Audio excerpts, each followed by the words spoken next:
కాకినాడ జిల్లా ధర్మవరం శ్రీ ప్రతిభా విద్యాలయంలో 75వ గణతంత్ర దినోత్సవం సందర్భంగా అధినేత దాసం శేషారావు జాతీయ జెండాను ఎగురవేసి వందనం చేసి మాట్లాడారు.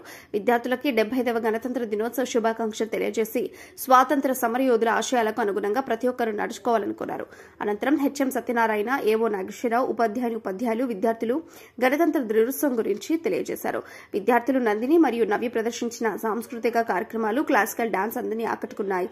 ఈ కార్యక్రమంలో విద్యార్థులు, ఉపాధ్యాయులు పాల్గొన్నారు.